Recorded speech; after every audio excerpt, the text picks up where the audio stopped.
Halo guys, selamat berjumpa kembali di Akur Channel. Kali ini Mimin akan membagikan kembali alur cerita Donghua, yang berjudul Perfect World, episode ke-108. Namun tak bosan-bosannya Mimin ingin mengucapkan maaf yang sebesar-besarnya, dikarenakan untuk video dan alur cerita tidak sama, jadi untuk videonya hanya sebagai bumbu pemanis saja ya guys. Baiklah, tidak usah basa-basi terlalu lama, selanjutnya kita langsung saja ke ceritanya.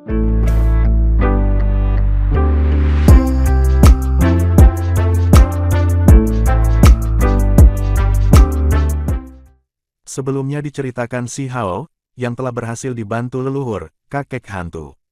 Dunia luar sama sekali tidak tenang. Dunia marah terhadap 7 dewa. Ada juga orang yang mendiskusikan kekuatan batu kecil itu. Mereka berharap bahwa dia akan dapat membunuh dewa terakhir. Namun, tidak ada jejak ketujuh dewa sama sekali. Dia tidak muncul selama ini. Si Hao meninggalkan desa sekali, menemukan batu pemukul sakti dan kaisar kupu-kupu dan membawa mereka kembali ke desa batu.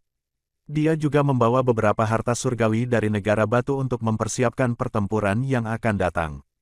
Ini adalah lokasi lama desa batu. Sekelompok anak-anak semua penasaran. Mereka semua melihat kawah yang dalam di bawah mereka. Si Peng besar, si hijau kecil, dan Purple Cloud turun, membawa sekelompok pemuda dan anak-anak ke lokasi lama mereka. Sekarang, rumput sudah tumbuh lagi, dan tidak lagi membosankan dan sepi. Suatu pembersihan darah pernah dilakukan dalam kisaran 50.000 li. Untuk sementara, kehidupan tanaman jarang ada di sini dan makhluk-makhluk telah musnah dengan sisa-sisa kerangka di mana-mana. Sepertinya sebagian dari vitalitas tempat ini akhirnya dipulihkan. Desa batu benar-benar tercabut, meninggalkan kawah besar di lokasi aslinya. Selain itu, tidak ada hal lain yang terlihat. Dazuang, Ermeng, dan Pihou agak tersentuh. Ini adalah pertama kalinya mereka kembali setelah pergi. "Yi, ada sesuatu di sana," ucap si Peng besar. Si Peng besar menukik ke bawah.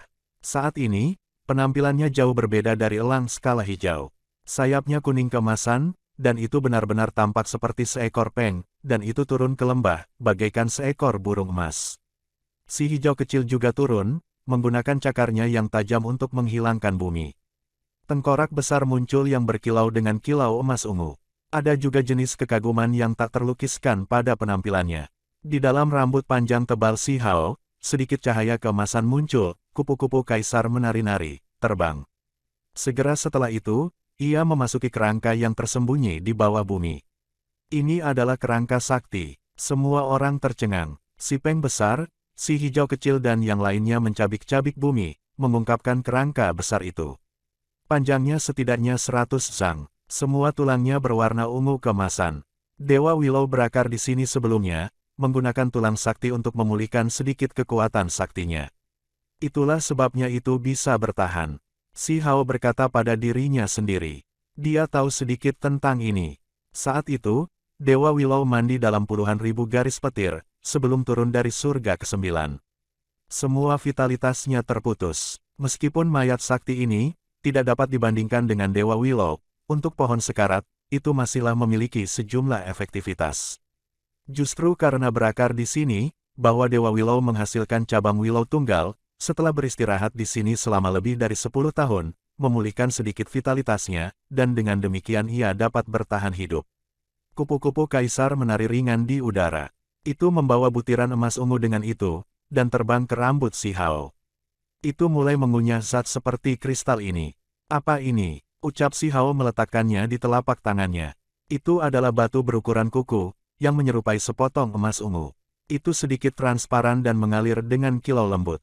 Ada energi unik yang berdesir tentangnya. Batu pemukul sakti berjuang bebas dengan seekor awa terdengar dan mulai bertarung dengan kupu-kupu kaisar untuk itu. "Berhenti memperebutkan itu," teriak si Hao menghentikan mereka.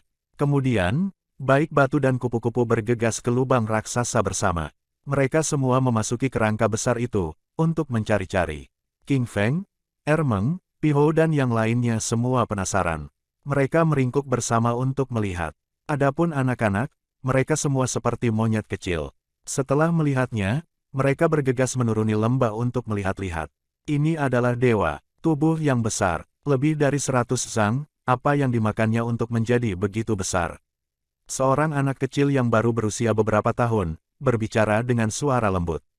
Si Hao dan yang lainnya juga muncul di lantai lembah, mengelilingi kerangka besar saat mereka melihat sekeliling. Kerangka ungu itu sangat solid. Ketika seseorang menabrak permukaannya, suara logam akan berdering di udara. Di luar dugaan, masih ada energi yang berdesir.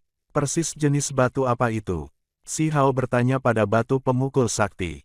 Dia memperhatikan bahwa masih ada lebih dari 10 kristal di dalam tulang sakti, yang terbesar sebesar kenari.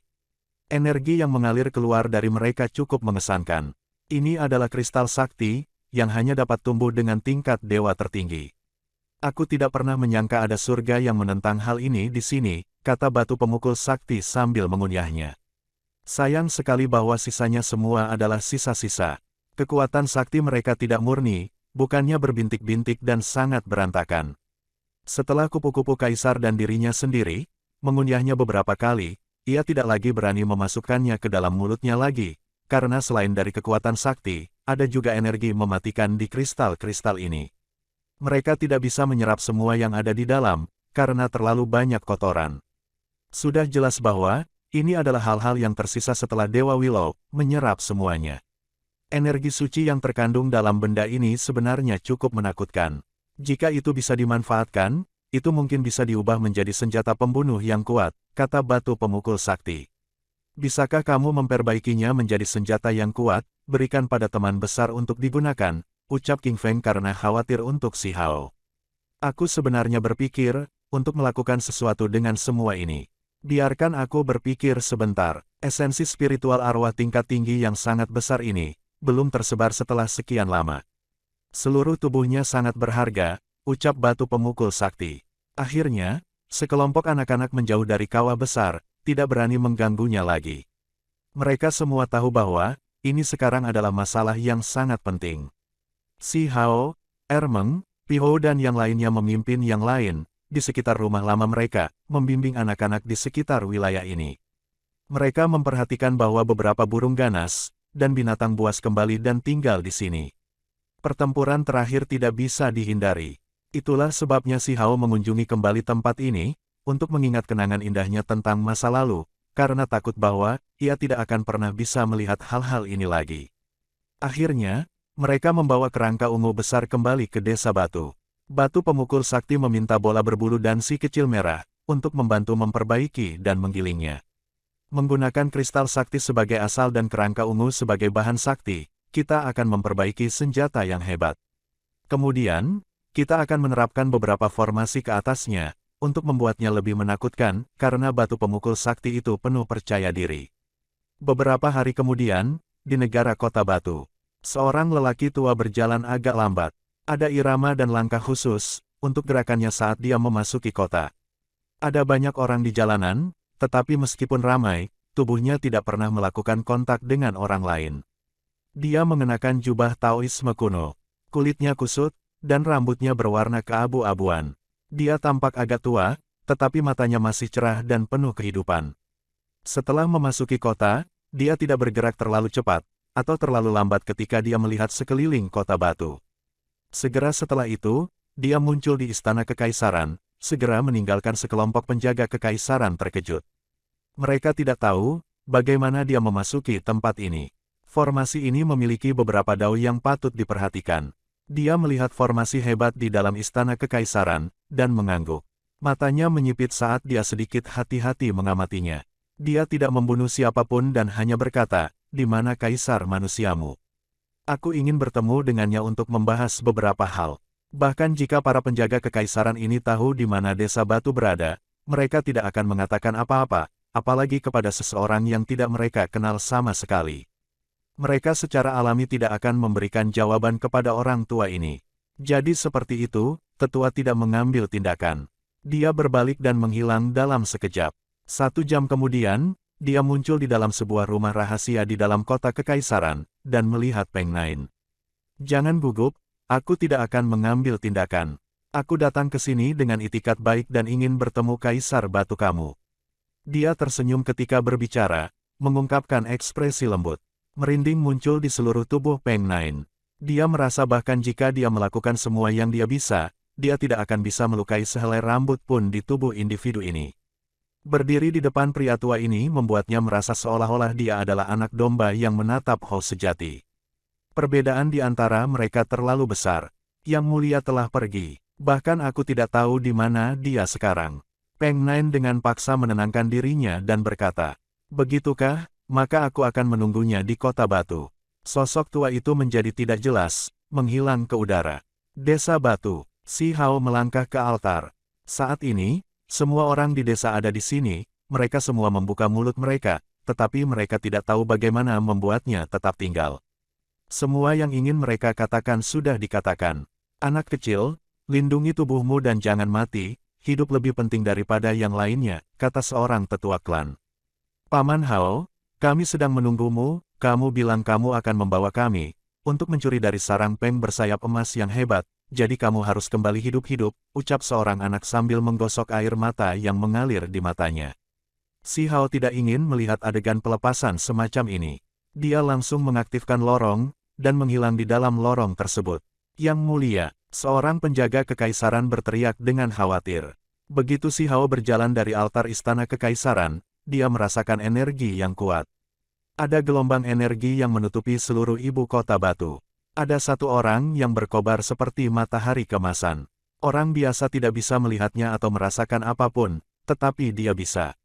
Dia berdiri di titik tertinggi istana kekaisaran dan menatap keluar. Sinar keemasan melesat ke segala arah dari sebuah restoran.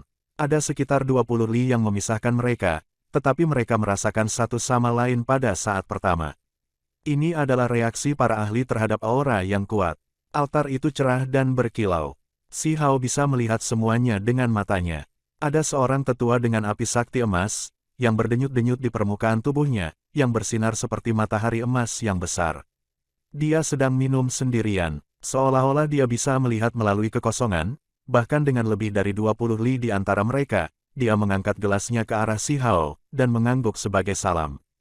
Kaisar Batu, suatu kehormatan akhirnya bisa bertemu denganmu. Sang tetua tersenyum, dan menenggak gelas anggur. Dengan lambaian tangan Si Hao, botol anggur dan gelas muncul di tangannya.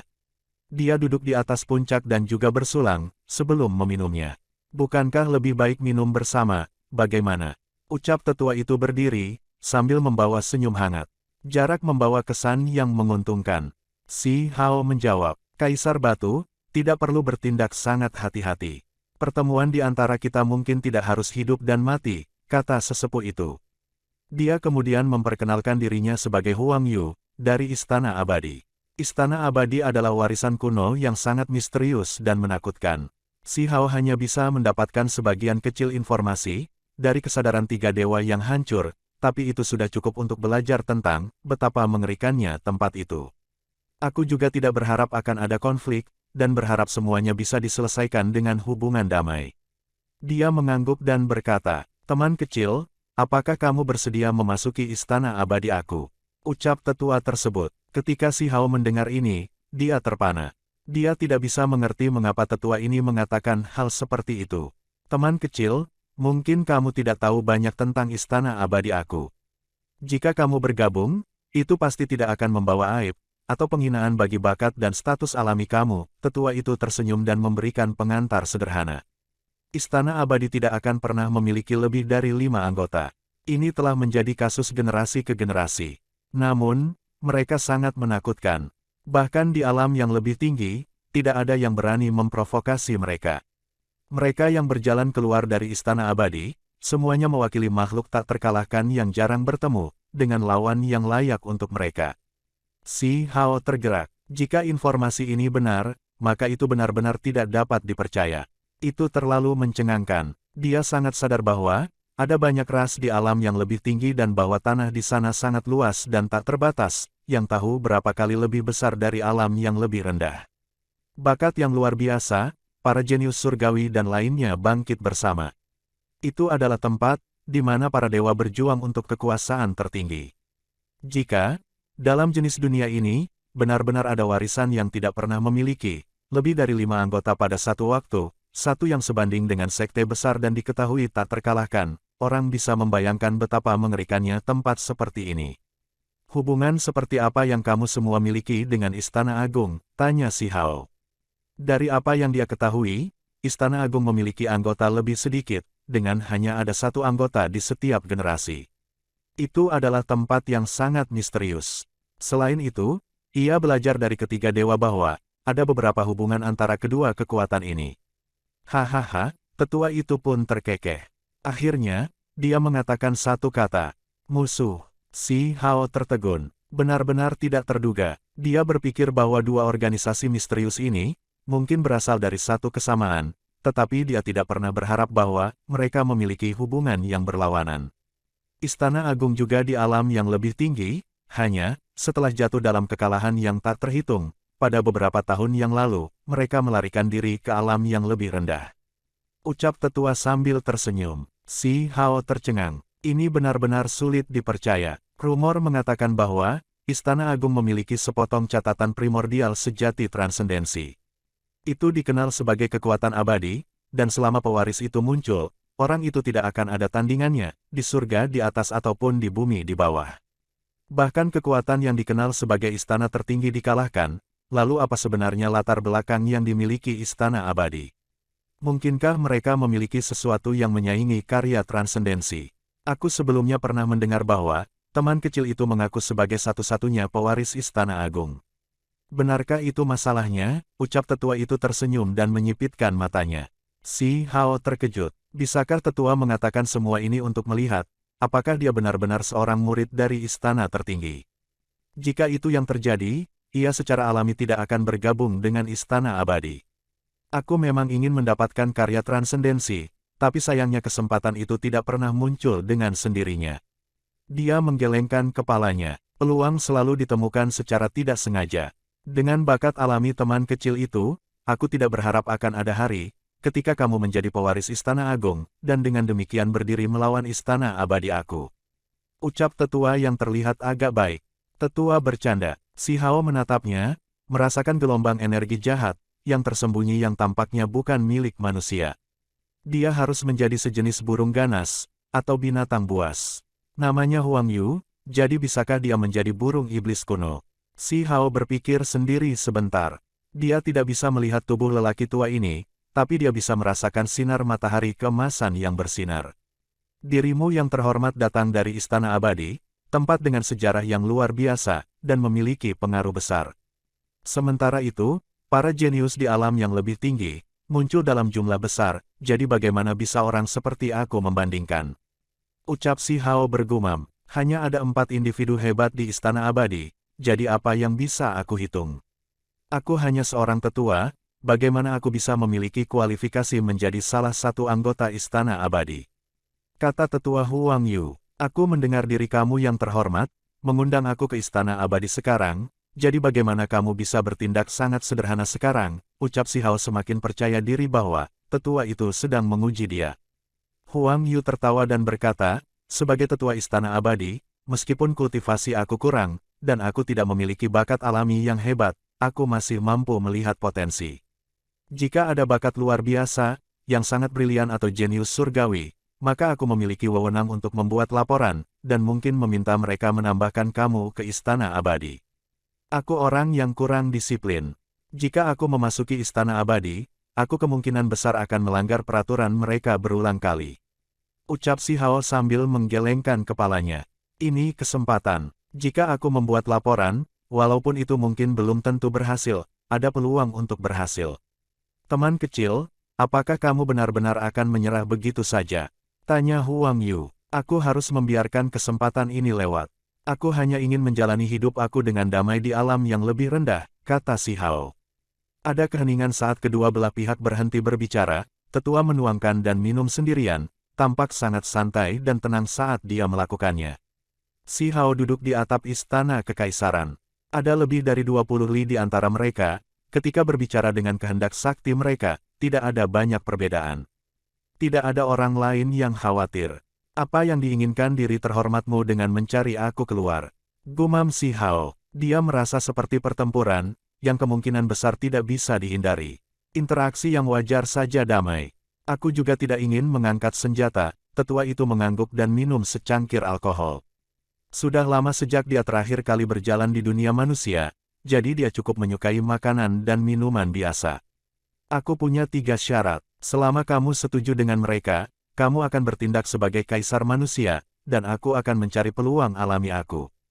Tidak akan ada konflik di antara kami, kata Huang Yu. Tolong bicara, ucap si Hao yang tahu bahwa dia tidak bisa datang ke sini tanpa alasan. Pasti ada beberapa masalah. Itu semua tergantung pada kondisi seperti apa mereka. Yang pertama adalah bahwa bentuk asli aku adalah burung sakti, jadi aku ingin melihat teknik Kun Peng kamu untuk meningkatkan dao aku. Wajah Huang Yu tersenyum ketika dia berbicara tentang kondisi pertama. Lanjutkan, ucap si Hao tetap tenang dan santai. Kedua, aku ingin melihat tulang agungmu. Yakinlah, aku tidak akan melanggarnya dan hanya ingin melihatnya di tubuh fisik. Senyum Huang Yu sangat lembut. Si Hao tidak mengatakan apa-apa. Dia dengan tenang menatapnya. Yang ketiga adalah bahwa, aku akan menyegel kamu selama 100 tahun, menjaga kultivasi kamu di alam tertinggi dan mencegah kamu dari menerobos lebih jauh, kata Huang Yu. Dia menahan senyumnya dan menjelaskan lebih lanjut, mengatakan, pertumbuhanmu terlalu cepat, meskipun niat aku adalah, untuk bergaul secara damai dengan kamu. Setelah beberapa lusin tahun kemudian, kamu akan melampaui aku, sehingga tidak mungkin untuk hidup bersama secara harmonis. Kenapa kamu tidak langsung melenyapkanku? Setelah menyingkirkan aku, itu akan menjadi akhir dari semua masalah kamu. Mengapa melewati begitu banyak masalah? Ucap si Hao berkata dengan dingin. Karena mengetahui kondisinya terlalu keras. Teman kecil, hanya seperti ini kita dapat benar-benar bergaul secara damai satu sama lain, dan mencegah konflik. Aku menepati janji aku. Huang Yu tersenyum. Kerutan di wajahnya tampak menghilang dengan senyum ini. Jika kita melakukan ini, kebebasan seperti apa yang bisa dikatakan untukku, setelah tubuh aku yang sebenarnya ditekan oleh teknik kamu yang berharga, dan tidak dapat berkultivasi, aku akan kehilangan semua kendali atas hidup dan mati. Bagaimana ini bisa dianggap koeksistensi damai, teriak si Hao.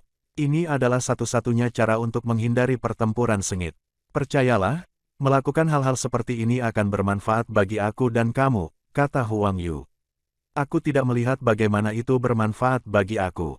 Mendengar itu wajah si Hao agak menunduk. Aku akan membantumu menyatukan 8 wilayah, dan menjadikanmu kaisar dari semua alam rendah. Jutaan dan jutaan li penuh gunung dan sungai, akan berada di bawah kendali kamu. Ucap tetua itu sambil tersenyum. Api keemasan mulai melompat di tubuhnya.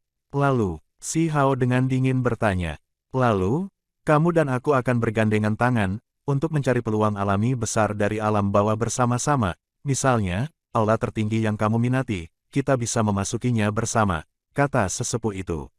Itu karena kamu menginginkan darahku, kan? Wajah si Hao menjadi semakin sedih. Dia belajar dari lautan ketiga dewa bahwa, diperlukan darah istimewa untuk masuk ke Istana Agung.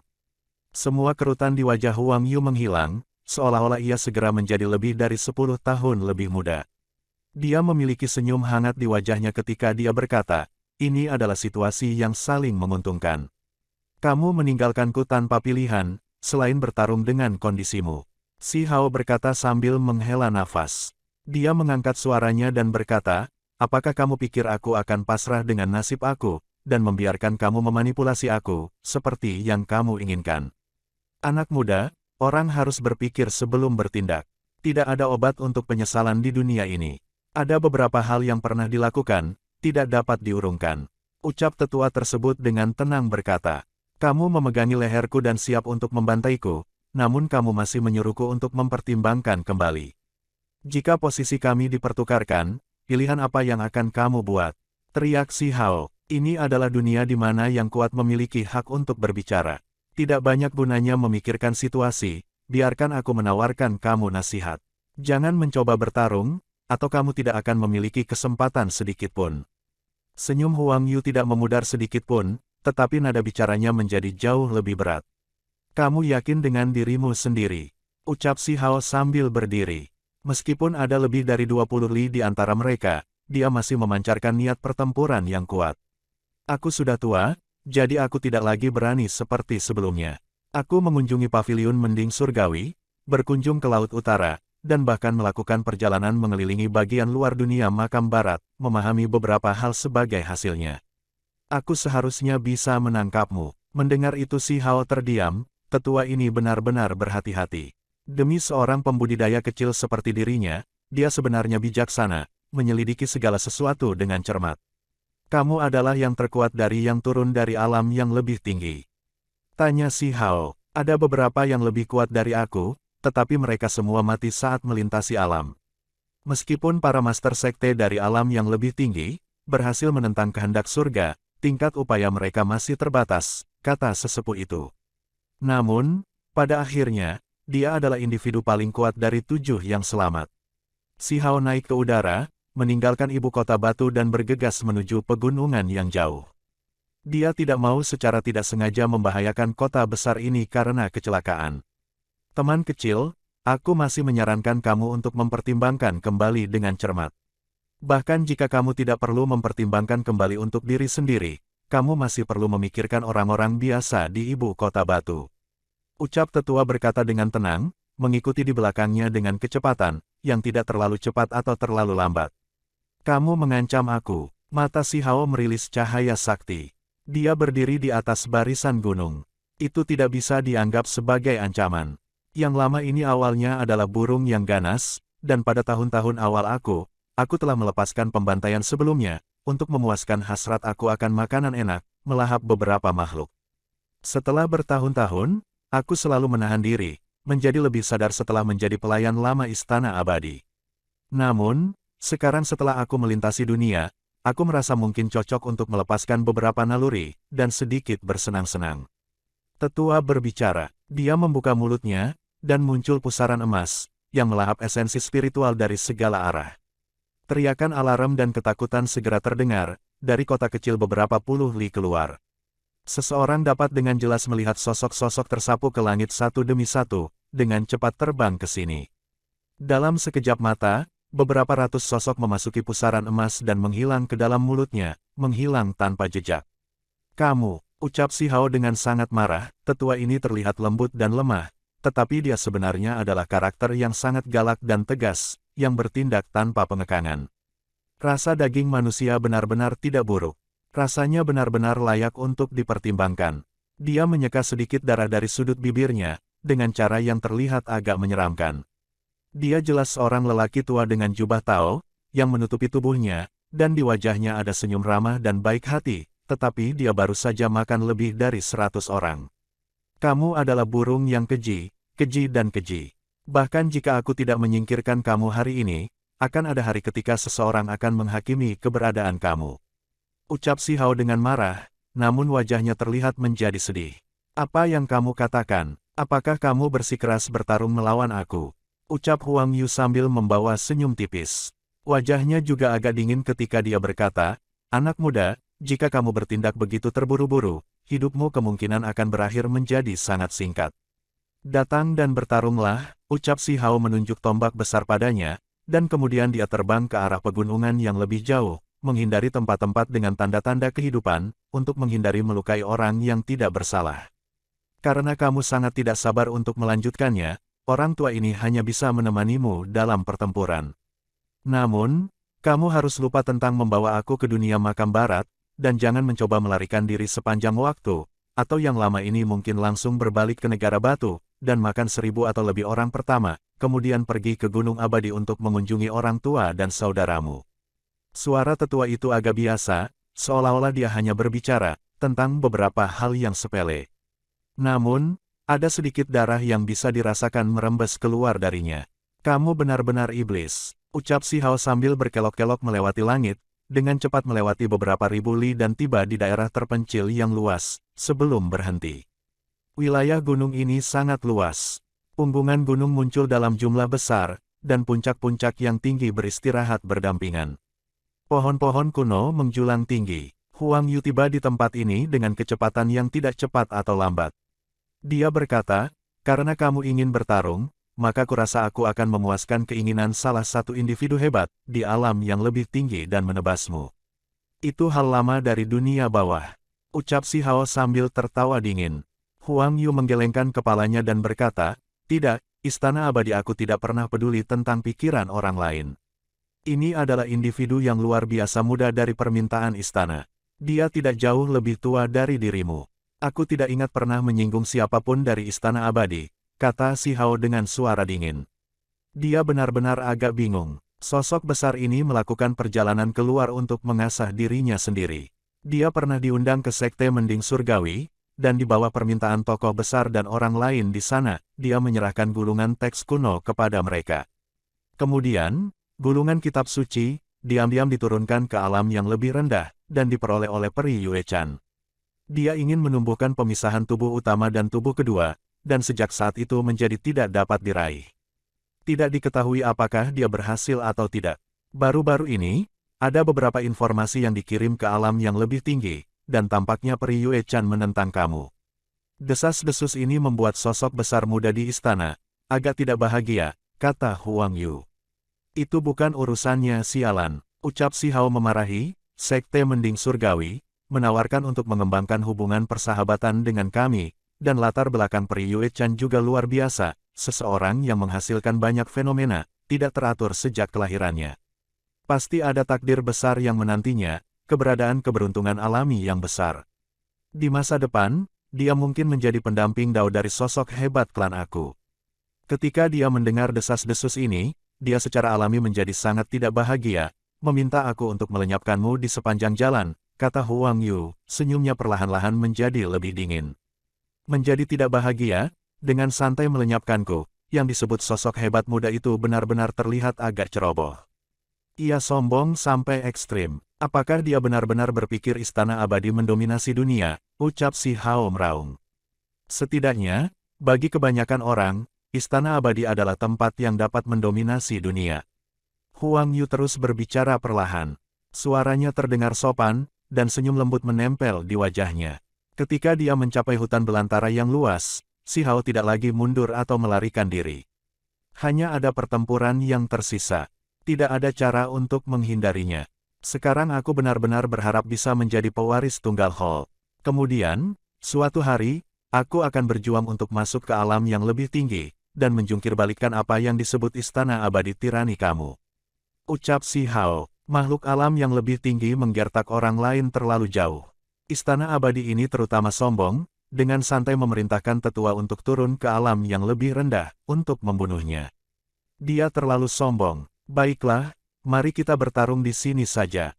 Jika kamu mencoba untuk pergi, aku akan berbalik dan melahap beberapa juta penduduk ibu kota batu, untuk mengisi perut aku sedikit, kata Huang Yu.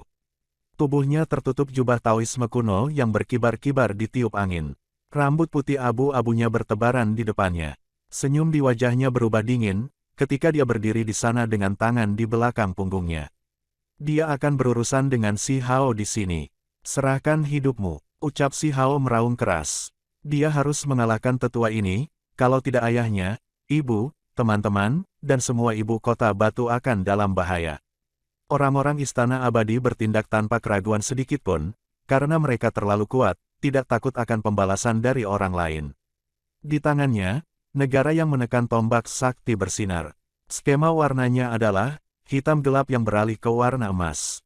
Pisau tombak itu menyilaukan. Ini adalah artefak magis dewa sejati, dan saat ini, kekuatan sakti berdesir keluar dari permukaannya. Dia mengacungkan tombak pertempuran, garis cahaya yang menakutkan meretas. Ini adalah jenis kebangkitan untuk artefak magis dewa sejati ini. Cahaya sakti yang kuat berkedip-kedip, mengalir seperti sungai bintang. Kemudian, orang tua yang memegang lengannya di belakang punggungnya, hanya mengulurkan satu telapak tangan, dan dengan sedikit tekanan masuk ke dalam kekosongan, semua cahaya pembunuh, yang bergegas mendekat segera dilenyapkan. Telapak tangan itu sangat kasar. Ada cahaya keemasan samar mengalir di permukaannya, seolah-olah itu adalah lempeng dunia iblis. Semua negara yang melindungi kekuatan tombak sakti tersebar. Si Hao menggigil dalam hati, tetua ini jauh lebih kuat dari Yang Li, Trenggiling, Dewa Dunia Bawah, Yin Yi, dan yang lainnya. Seperti yang diharapkan, orang lajang ini setara dengan kekuatan bersama beberapa dewa. Ayo, biarkan aku melihat seberapa kuat pakaian pertempuran tubuh emas kamu, yang tidak fana dan tulang tertinggi kamu. Kata Huang Yu acuh tak acuh. Itu bukan urusannya, sialan, ucap si Hao memarahi. Sekte Mending Surgawi menawarkan untuk mengembangkan hubungan persahabatan dengan kami, dan latar belakang Peri Yue Chan juga luar biasa, seseorang yang menghasilkan banyak fenomena, tidak teratur sejak kelahirannya. Pasti ada takdir besar yang menantinya, keberadaan keberuntungan alami yang besar. Di masa depan, dia mungkin menjadi pendamping Dao dari sosok hebat klan aku. Ketika dia mendengar desas-desus ini, dia secara alami menjadi sangat tidak bahagia, meminta aku untuk melenyapkanmu di sepanjang jalan, kata Huang Yu, senyumnya perlahan-lahan menjadi lebih dingin. Menjadi tidak bahagia, dengan santai melenyapkanku, yang disebut sosok hebat muda itu benar-benar terlihat agak ceroboh. Ia sombong sampai ekstrim. Apakah dia benar-benar berpikir istana abadi mendominasi dunia, ucap si Hao meraung. Setidaknya, bagi kebanyakan orang, istana abadi adalah tempat yang dapat mendominasi dunia. Huang Yu terus berbicara perlahan. Suaranya terdengar sopan, dan senyum lembut menempel di wajahnya. Ketika dia mencapai hutan belantara yang luas, si Hao tidak lagi mundur atau melarikan diri. Hanya ada pertempuran yang tersisa. Tidak ada cara untuk menghindarinya. Sekarang aku benar-benar berharap bisa menjadi pewaris tunggal Hall. Kemudian, suatu hari, aku akan berjuang untuk masuk ke alam yang lebih tinggi, dan menjungkir balikkan apa yang disebut istana abadi tirani kamu. Ucap si Hao, makhluk alam yang lebih tinggi menggertak orang lain terlalu jauh. Istana abadi ini terutama sombong, dengan santai memerintahkan tetua untuk turun ke alam yang lebih rendah, untuk membunuhnya. Dia terlalu sombong. Baiklah, mari kita bertarung di sini saja. Jika kamu mencoba untuk pergi, aku akan berbalik dan melahap beberapa juta penduduk ibu kota batu, untuk mengisi perut aku sedikit, kata Huang Yu. Tubuhnya tertutup jubah Taoisme kuno yang berkibar-kibar ditiup angin. Rambut putih abu-abunya bertebaran di depannya. Senyum di wajahnya berubah dingin, ketika dia berdiri di sana dengan tangan di belakang punggungnya. Dia akan berurusan dengan si Hao di sini. Serahkan hidupmu. Ucap si Hao meraung keras. Dia harus mengalahkan tetua ini, kalau tidak ayahnya, ibu, teman-teman, dan semua ibu kota batu akan dalam bahaya. Orang-orang istana abadi bertindak tanpa keraguan sedikitpun, karena mereka terlalu kuat, tidak takut akan pembalasan dari orang lain. Di tangannya, negara yang menekan tombak sakti bersinar. Skema warnanya adalah hitam gelap yang beralih ke warna emas. Pisau tombak itu menyilaukan. Ini adalah artefak magis dewa sejati, dan saat ini, kekuatan sakti berdesir keluar dari permukaannya. Dia mengacungkan tombak pertempuran, garis cahaya yang menakutkan meretas. Ini adalah jenis kebangkitan untuk artefak magis dewa sejati ini. Cahaya sakti yang kuat berkedip-kedip, mengalir seperti sungai bintang. Kemudian, orang tua yang memegang lengannya di belakang punggungnya, hanya mengulurkan satu telapak tangan, dan dengan sedikit tekanan masuk ke dalam kekosongan, semua cahaya pembunuh yang bergegas mendekat segera dilenyapkan. Telapak tangan itu sangat kasar. Ada cahaya keemasan samar mengalir di permukaannya, seolah-olah itu adalah lempeng dunia iblis. Semua negara yang melindungi kekuatan tombak sakti tersebar. Si Hao menggigil dalam hati, tetua ini jauh lebih kuat dari Yang Li, Trenggiling, Dewa Dunia Bawah, Yin Yi, dan yang lainnya. Seperti yang diharapkan, orang lajang ini setara dengan kekuatan bersama beberapa dewa. Ayo, biarkan aku melihat seberapa kuat pakaian pertempuran tubuh emas kamu, yang tidak fana dan tulang tertinggi kamu. Kata Huang Yu acuh tak acuh. Si Hao menghela nafas. Pihak lain bahkan tahu tentang kartu keberuntungan ini, benar-benar membuatnya sedikit tidak berdaya. Sepertinya dia tidak akan bisa menggunakan pakaian pertempuran tubuh emas yang abadi, untuk meluncurkan serangan mendadak. Pakaian pertempuran hitam dan emas menutupi permukaan tubuhnya. Api sakti hitam berdenyut di sekitarnya. Pakaian pertempuran tubuh emas yang abadi, bersinar ketika itu sepenuhnya diaktifkan. Karena musuh sudah tahu tentang hal itu, menyembunyikannya lebih jauh hanya akan menggali kuburnya sendiri. Dia hanya bisa menggunakannya pada kekuatan besarnya, untuk bertarung melawan Huang Yu. Mungkin itu hanya akan berakhir dengan dia berlumuran darah, karena musuh besar di sisi lain, praktis tidak mungkin dikalahkan. Mata si Hao mengungkapkan ekspresi yang tegas dan gigih. Tubuhnya tertutup simbol, efek yang dihasilkan oleh akumulasi teknik berharga. Vitalitasnya sangat menyala-nyala, siap melepaskan kekuatannya yang paling kuat, dan bertarung sampai mati. Menarik, untuk memiliki prestasi seperti itu di usia kamu benar-benar tidak mudah. Sangat disayangkan bahwa kamu terlalu gegabah, muda, dan ditakdirkan untuk hidup singkat, ucap Huang Yu yang mulai berjalan maju, dengan cara yang tampaknya tidak tergesa-gesa. Si Hao merilis teriakan ringan. Suaranya seperti tangisan pedang, bahkan membuat ruang di sekitar bergetar sebagai tanggapan. Dia mengaktifkan semua esensi spiritual tubuhnya, menyalakan kekuatan dagingnya. Artefak magis Dewa Sejati turun ke udara, dan melepaskan serangan yang paling menakutkan. Tombak emas besar itu tampak menjadi hidup seperti binatang buas. Tubuh emas yang sangat besar, tiba-tiba muncul yang ditutupi oleh sisik yang berkedip-kedip. Tanduk di kepalanya tampak menyeramkan. Kemudian dia mengangkat kepalanya dan meraung. "Kamu," tombak besar berlari ke depan dan meretas keluar. Sementara itu, binatang emas raksasa itu meraung, menukik ke bawah juga. Di atas tubuh pegunungan itu, sepasang tanduk bersinar menyilaukan. Mereka cocok dengan bilah tombak saat mereka menabrak Huang Yu. "Sungguh binatang buas, tombak yang ganas," gumam Huang Yu sambil mengangguk. Sosoknya bergeser keluar, menghindari serangan artefak magis Dewa Sejati ini. Dia bersandar ke samping dan mengulurkan tangan. Seketika itu juga, dia memukul sisi pisau tombak itu. Jari-jarinya seperti senjata paling kuat, ketika mereka mendarat di bilah, melepaskan suara metalik yang membelah telinga. Semua jenis simbol menutupi tempat ini dengan padat. Seolah-olah langit yang luas akan hancur berantakan. Si Hao merasa seolah-olah dia telah disambar petir, saat dia terhuyung mundur. Sebenarnya ada darah yang mengalir keluar dari telapak tangan dan jari-jarinya, dan area antara ibu jari dan jari telunjuknya membelah. Pihak lain memiliki teknik rahasia yang telah ditransmisikan melalui tombak besar, menimbulkan kerusakan pada dagingnya. Jika bukan karena tubuh emas abadi yang bersinar, dan memblokir 90% dari kekuatan ini, dia mungkin berada dalam bahaya besar. Si Hao tercengang, tetua ini bahkan tidak bisa dianggap berada di level yang sama dengan Trenggiling, Dewa Dunia Bawah, dan lainnya lagi. Dia terlalu kuat dari yang lain. Dia tiba-tiba mengambil artefak ajaib dewa yang sejati dengan tangan kosong sejak awal.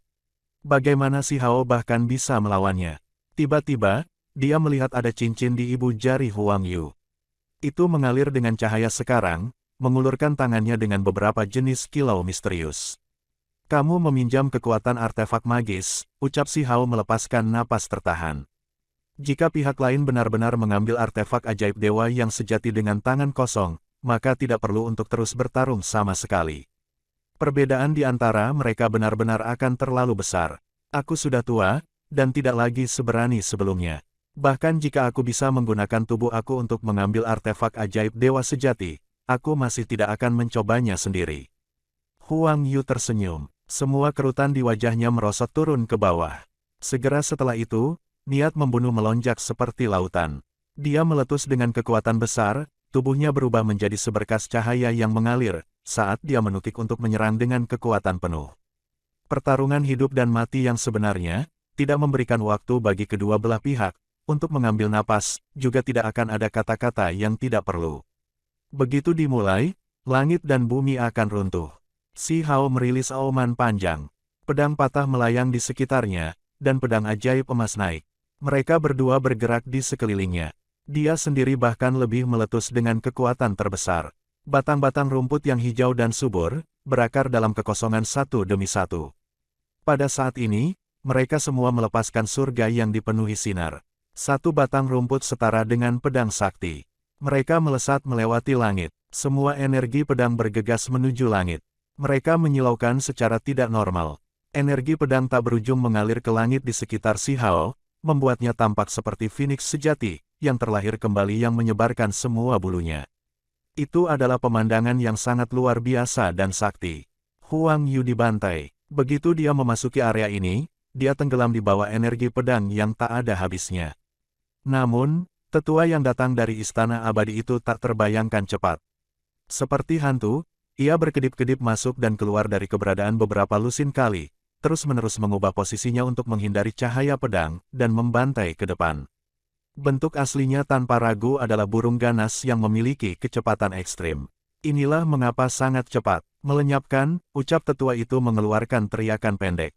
Dia mengangkat tangannya, dan menyerang ke depan, membentuk cakar emas besar yang sangat tajam, sebelum meraih ke arah tubuh sejati si Hao, untuk menangkap dan membunuhnya. Itu hanya seperti itu, cepat dan kuat. Kekuatan tetua itu benar-benar tak terbayangkan. Pedang pembelah bintang, ucap Si Hao meraung, menampilkan niat pedang terbesar yang dia pegang. Di sekelilingnya, rumput hijau menutupi langit. Simbol pecah langit dan bumi, melepaskan kecemerlangan abadi, yang membuat langit tampak pucat. Kun Peng membentangkan sayapnya, Suani meludahkan petir sakti, dan energi pedang menutupi langit. Mereka semua bergabung bersama, membentuk batang rumput tunggal, menghasilkan simbol tunggal. Semuanya meledak dengan cara yang benar-benar menakutkan. Yi Huang Yue kaget, ketika cakar emas yang tajam turun dan melakukan kontak dengan pedang rumput, kedua belah pihak melepaskan garis-garis cahaya simbol yang menyilaukan. Si Hao pun batuk mengeluarkan seteguk darah, dan mundur ke belakang. Tubuhnya terus-menerus bergetar. Perbedaan kekuatan antara kedua belah pihak terlalu besar. Bahkan jika dia menunjukkan semua kekuatannya, itu masih tidak dapat membuat perbedaan. Huang Yu bergegas seperti hantu. Ekspresinya sangat serius ketika dia berteriak, "Bicaralah, apakah kamu mendapatkan kulit binatang buas, dan mempelajari sebagian dari maksud pedang karakter rumput?" "Bukan urusanmu sialan," kata Si Hao. Namun, dalam hati dia terkejut. "Apakah kamu melihat 6 dao, lembar rahasia?" ucap Huang Yu sambil menatapnya. Saat itu, Si Hao benar-benar mendapatkan sepotong kulit binatang di alam Dewa Void, tetapi setiap kali ia mencoba membuka dunia kecil yang terkandung di dalamnya, ia akan selalu gagal. Dia hanya melihat 2 karakter dari 6 dao. "Apa 6 dao itu? Mengapa kamu tidak menyelesaikan apa yang kamu katakan?" kata Si Hao. "Kamu hanya mendapatkan setengah dari maksud pedang. Sepertinya kamu kemungkinan besar belum membuka dunia batin kulit binatang itu." "Itu tidak masalah. Setelah aku membunuhmu hari ini, aku akan menyelidiki sendiri," kata tetua itu. Sosok Huang Yu berkedip. Dia bergegas maju, dan dengan suara keras, bulu-bulu sakti emas muncul dari tubuhnya, dan melesat seperti 10.000 pedang. Tombak besar di tangan Si Hao berputar, membentuk badai emas untuk memblokir bentangan bulu sakti emas ini. Selain itu, ia berkelok-kelok melewati langit, untuk menghindarinya dengan teknik Kun Peng. Namun, tetua itu terlalu cepat. Dia seperti pelangi sakti saat ia bergegas. Energi berdesir di bawah kakinya ketika dia bergegas. Selain itu, ruang di antara alisnya berkedip, mengirimkan seberkas cahaya warna-warni merah. Ini adalah serangan pikiran. Si Hao berkelit. Dia berubah menjadi Suani, dan kemudian dari mulutnya, dia meludahkan simbol untuk membela diri.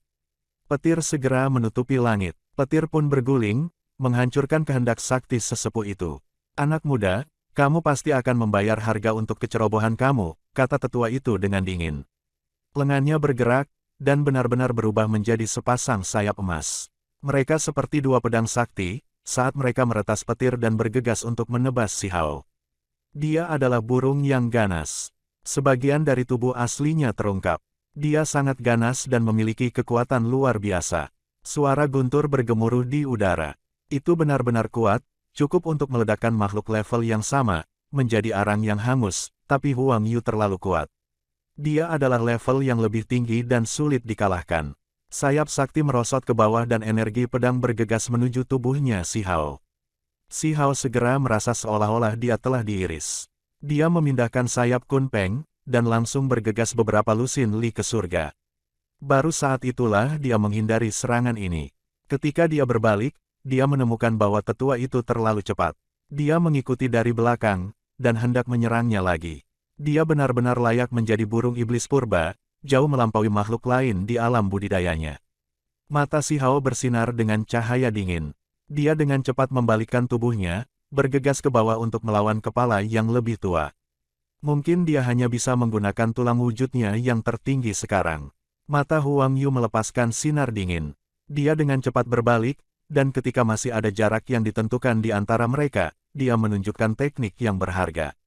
Ketika dia membuka mulut dan berteriak, simbol-simbol terbang dengan kacau di mana-mana, semuanya bergegas menuju Si Hao. Dia sangat berhati-hati. Satu-satunya hal yang dia rasa menahan rasa takut adalah tulang utama Si Hao. Dia tidak ingin terburu-buru mencoba menghadapinya.